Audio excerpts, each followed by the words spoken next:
कहा जा सकता है कि कल प्रदेश में सबसे बड़ा हादसा टला है। शायद मुख्यमंत्री जयराम ठाकुर इतने नरम मिजाज के नहीं होते तो आज जिला कांगड़ा प्रशासन की हेलीकॉप्टर लैंडिंग की जवाबदेही हो जाती, लेकिन ऐसा कुछ नहीं हुआ। बात इतनी छोटी नहीं थी क्योंकि हेलीकॉप्टर में मुख्यमंत्री जयराम ठाकुर खुद, मंत्री बिक्रम ठाकुर और मंत्री राकेश पठानिया बैठे थे। बेशक कोई और व्यक्ति भी बैठा होता तब भी ये बात इतनी ही बड़ी थी।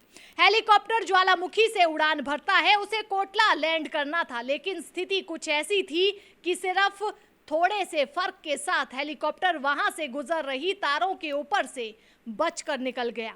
हालांकि एक समय तो ऐसा भी आया कि प्रशासन के हाथ पैर फूल गए और ऐसा लगने लगा कि अब कुछ भी हो सकता है, लेकिन कहीं ना कहीं इसे पायलट की सूझबूझ कह सकते हैं कि सब ठीक ठाक हो गया और हेलीकॉप्टर अच्छे से लैंड कर गया। इसको लेकर थोड़ी जानकारी हमने भी जुटाई तो पता चला कि तार इतनी करीब भी नहीं थी कि कुछ भी हो सकता था, लेकिन एक पेड़ भी देखने में बिल्कुल पास लग रहा था। इसके अलावा हेलीकॉप्टर की इस लैंडिंग ने सबको मुश्किल में जरूर डाल दिया था।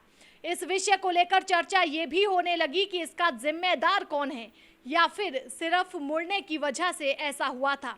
लेकिन अगर कोई भी और नेता होता तो बड़ी जांच भी होती। प्रदेश में जयराम ठाकुर मुख्यमंत्री है जो अपने नरम स्वभाव के लिए जाने जाते हैं। ऐसे में वे अक्सर कहते हैं कि आगे बढ़ो, जो हो गया सो हो गया।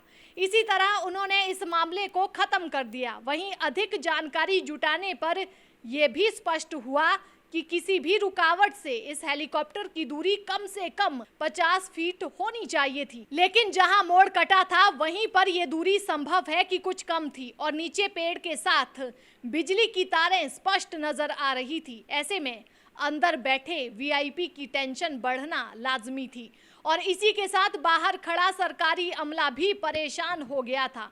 लेकिन अंत में सुखद लैंडिंग ने सबको मानसिक तनाव से बाहर निकाल दिया। वहीं इस कार्यक्रम की भीड़ देखकर कहीं ना कहीं नेता भी भूल गए होंगे कि क्या हुआ था। आजकल प्रदेश में चुनावों का माहौल है, ऐसे मामलों में समय खराब नेता भी नहीं करना चाहते और ना ही ऐसे विवाद उठाना चाहते हैं, तभी ये मामला चर्चा में भी नहीं आया।